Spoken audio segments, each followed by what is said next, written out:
이스라엘 구원을 위한 도구로 삼았다라고 바울은 선언합니다. 아마도 바울은 하나님은 의로우신 분이기 때문에 하나님의 뜻대로 행하시는 그 모든 일이 의롭다고 여겼을 것입니다. 그렇게 바울은 모세와 바로의 예를 들어서 긍휼히 여기시고 또한 완악하게 하시는 것은 모두 하나님의 뜻에 있다고 선언하고 있는 것입니다. 오늘 본문 19절 말씀을 보겠습니다. 함께 읽습니다. 혹 내가 내게 말하기를 그러면 하나님이 어찌하여 허물하시느냐 누가 그 뜻을 대적하느냐 하리니. 아멘. 사도 바울은 자신이 모세와 바로의 예를 들어서 하나님의 절대주권에 대해서 이야기했지만 그 이야기에 대해서 상대방이 반론을 제기할 것이다 라고 예견을 하고 19절에서 그것에 대해서 말씀하고 있습니다. 그 반론이 무엇이겠습니까?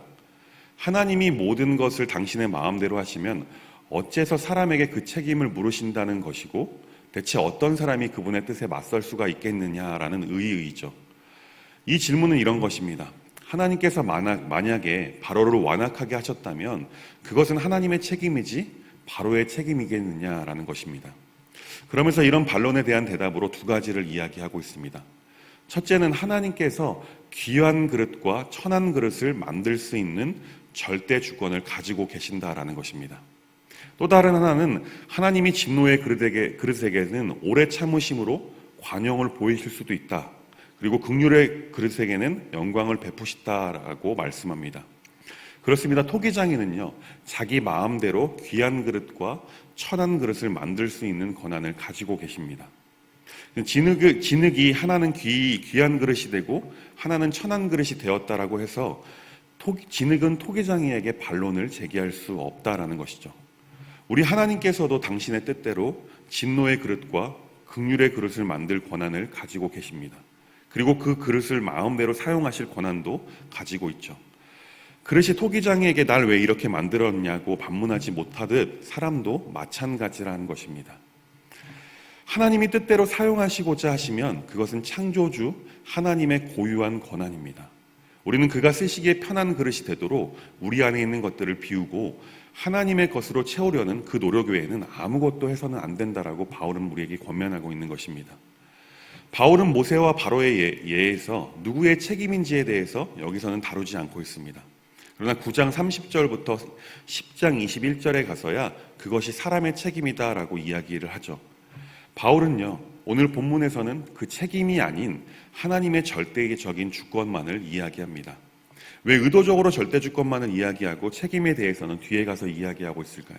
그것은 하나님의 절대주권에는 다른 사설을 붙일 필요가 없다라는 것입니다. 그렇습니다. 창조주가 창조주의 뜻대로 하겠다는데 어떤 말을 가져다 붙일 필요가 있겠습니까? 그렇기에 바울은 하나님의 절대적인 주권만을 지금 선언하고 있는 것입니다. 이어서 바울은 또 다른 반론을 대비해 22절과 23절에서도 그 반론에 대한 변호를 시작하고 있습니다. 창조주라도 마음대로 할 수 있느냐라는 질문을 예측하고 바울은 하나님을 변호하기 시작합니다. 하나님은 마구 폭력을 휘두르시는 폭군이 아니다라고 말합니다.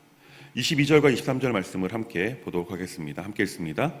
만일 하나님이 그의 진노를 보이시고 그의 능력을 알게 하고자 하사 멸하기로 준비된 진노의 그릇을 오래 참으심으로 관용하시고 또한 영광받기로 예비하신 바 긍휼의 그릇에 대하여 그 영광의 풍성함을 알게 하고자 하셨을지라도 무슨 말을 하리요. 아멘. 하나님께서는요, 절대 주권으로 하시는 일에 대해 22절과 23절 말씀에 대해서 설명하고 있습니다. 이 말씀을 직역하면 이런 것입니다.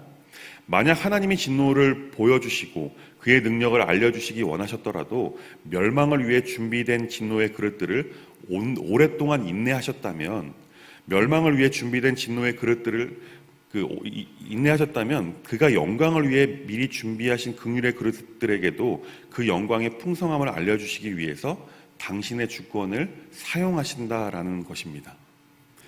하나님께서는 진노의 그릇들에게 진노를 내려 멸망시킬 작정이셨지만 관용을 베푸셔서 오래 참으심으로 진노를 유보시킨다고 하더라도, 또한 긍휼의 그릇들에게 애초에 작정하신 대로 풍성한 영광을 주신다고 하더라도, 다시 말하면 하나님의 절대적인 주권은 폭력을 행사하거나 망하게 하는 등의 부정적인 방향으로 사용하지 않으신다라는 것입니다. 오히려 긍정적인 방향으로 하나님의 절대 주권을 사용하시는 분이 바로 우리 하나님이시다라고 말씀합니다. 이 말씀을 쉽게 이해하시려면 히스기야를 기억하시면 되겠습니다. 하나님께서 히스기야에게 시한부 생명을 선언하셨죠. 근데 결국 병들어 죽게 되는 그 시한부 생명입니다. 그런데 히스기야가 하나님 앞에 간절히 부르짖자 15년의 생명을 연장받게 되죠. 이 히스기야의 기도로 진노는 유보시켜 주신 것입니다. 이처럼 하나님께서는요, 하나님의 뜻을 마음대로 휘두르지 않으시고 때로는 사람의 기도를 들으시고 자신의 계획을 바꾸시기도 하신다라는 것입니다. 물론 그 결정은 하나님의 절대적인 주권이죠. 바울은 이것을 지금 이야기하고 있는 것입니다. 지금 이 부분에서 말씀하고 있는 긍휼의 그릇은요, 바로 우리 성도를 말하는 것입니다. 하나님께서는 유대인들뿐만 아니라 이방인 안에서도 성도로 불러주셨습니다. 다시 말하면 사도 바울이 지금 말하고 있는 그 복음을 받은 사람들이 바로 하나님께서 성도로 부르셔서 긍휼의 그릇으로 후에 영광을 받게 될 그릇이 된다라는 것입니다. 이것에 대해서 바울은 호세아 2장 23절 말씀과 1장 10절 말씀을 근거로 사용하고 있습니다. 25절과 26절 말씀을 보겠습니다. 함께 읽습니다. 호세아의 글에도 이르기를 내가 내 백성이 아닌 자를 내 백성이라 사랑하지 아니한 자를 사랑한 자라 부르리라. 너희는 내 백성이 아니라 한 그곳에서 그들이 살아계신 하나님의 아들이라 일컬음을 받으리라 함과 같으니라. 아멘. 사실 이 말씀은요, 원래는 이스라엘 민족들을 향한 이스라엘 민족에 관한 말씀입니다. 그런데 놀랍게도 바울은 이 구절을 이방 민족에 관한 말씀으로 적용하고 있음을 보게 됩니다. 하나님이 하나님의 백성을 선택하실 때에도 하나님의 절대적인 주권에 의해서 그가 유대인이건 유대인이 아니건 상관이 없다라는 것입니다. 우리에게 허락하신 그 복음을 우리가 받아들이면 하나님의 절대 주권에 의해서 이방인은 우리도 하나님이 백성이 된다라고 말씀하고 있습니다. 왜 이 이야기를 바울이 하냐면 당시의 이스라엘 백성들은 지독한 선민주의 사상으로 자신들만이 유일하게 하나님께 선택을 받은 자들이다, 백성이라고 여겼기 때문입니다. 그러면서 예수 그리스도를 믿지 않으면서 받아들이지도 않으면서 여전히 자신들만이 하나님의 백성이라고 여겼던 그들에게 지침, 경계의 말씀을 주고 있는 것입니다. 바울은 그 마음을 알고 혈통이 중요한 것이 아니다, 하나님의 복음인 예수 그리스도를 받아들였는가 아닌가 그것만이 중요하다라고 9장 초반부터 거듭해서 말씀하고 있는 것입니다. 바로 새로운 이방인인 우리도 하나님의 백성이라는 사실을 이것을 통해서, 이 바울의 말씀을 통해서 우리는 기억할 수 있길 간절히 소망합니다. 이어서 바울은요, 27절부터 29절 말씀을 통해서 긍휼의 그릇 중에 남은 유대인들이 포함되고 있음을 이사야 10장 22절과 23절 말씀, 그리고 1장 9절 말씀을 근거로 제시하고 있습니다. 27절부터 29절까지의 말씀을 함께 보겠습니다. 함께 읽습니다. 또 이사야가 이스라엘에 관하여 외치되 이스라엘 자손들의 수가 비록 바다의 모래 같을지라도 남은 자만 구원을 받으리니 주께서 땅 위에서 그 말씀을 이루고 속히 시행하시리라는 하셨으니, 또한 이사야가 미리 말한 바 만일 만군의 주께서 우리에게 씨를 남겨두지 아니하셨더라면 우리가 소돔과 같이 되고 고모라와 같을로다 함과 같으니라. 아멘.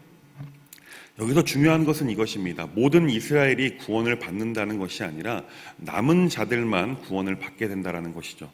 우리에게 있어서 이 말씀은 너무나 당연한 말씀입니다. 그런데 당시의 이스라엘에게 있어서는, 유대인에게 있어서는 엄청난 충격의 말씀인 것입니다. 선민이라고 여겼던 자신들이 구원을 받을 수 없다라는 것이죠. 얼마나 충격적일까요?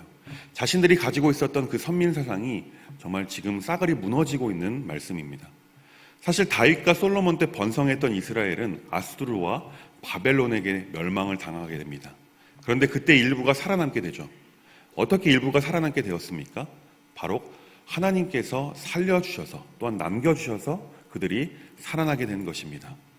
29절에 하나님께서 씨를 남겨주셨기에 소돔과 고모라와 같이 되지 않았다라고 말씀하고 있습니다. 만약 씨를 남겨주지 않았다라면 지구상에서 아마 이스라엘은 사라졌을 것입니다. 그러나 하나님께서는 특별한 은혜로 또한 절대적인 주권을 사용하셔서 일부를 살아남게 하셔서 그들로 하여금 다시 이스라엘을 구원하는 매개체로 삼으셨습니다. 결론입니다. 하나님께서는요, 절대적인 주권을 그분의 뜻에 따라 이루어 가십니다. 그런데 하나님께서 이루어 가시는 하나님의 절대적인 주권은요, 절대로 폭력적이거나 불의하지 않습니다. 결국 하나님의 백성들을 구원하시는 구속사 안에서 하나님의 뜻이 이루어지고 있음을 우리는 잘 알 수 있습니다. 사랑하는 법안의 성도 여러분, 이처럼 하나님께서는요, 하나님의 백성들을 너무나도 사랑하십니다. 또한 그분의 사랑을 완성해 오고 계십니다. 여전히 하나님은, 하나님의 그 사랑은 유효하고 그 사랑이 우리에게 적용되어서 이제는 우리를 구원하시고자 그분의 절대적인 주권을 사용하셔서 우리를 긍휼의 그릇이 되도록 하셨습니다. 이제 우리는 하나님께서 사용하시기 편한 그릇, 긍휼의 그릇이 되기 위해서 우리 안에 담겨져 있는 온갖 악독한 것들, 불필요한 것들을 걷어버리는 삶을 살아야 할 줄 믿습니다. 그래야 하나님의 긍휼이 또한 영광이 우리라는 그릇에 담기게 될 것입니다. 하나님의 긍휼이 우리 안에 차고 넘치게 되면 우리는 하나님의 긍휼을 전하는 통로로서 사용될 것입니다. 바라기는 우리를 창조하신 하나님의 창조 목적대로 피조물로서 하나님께 쓰임받는 우리 모두가 될 수 있길 주님의 이름으로 간절히 축원합니다. 하나님 감사합니다. 하나님 우리를 구원하시기 위해 복음을 듣게 하시고 또한 그 복음을 받아들이게 하셔서 이제는 긍휼의 그릇으로 구원받은 하나님의 백성이 되게 하심에 감사를 드립니다. 이제 하나님께서 쓰시기 편한 그릇이 되어 우리라는 그릇에 하나님의 긍휼이 가득 차고 넘치게 담길 수 있도록 우리 안에 있는 더러운 것들, 악독한 것들, 불필요한 것들을 비워낼 수 있도록 인도하여 주옵소서. 그래서 하나님께 귀히 쓰임받는 긍휼의 그릇들이 바로 우리 모두가 될 수 있도록 인도하여 주옵소서.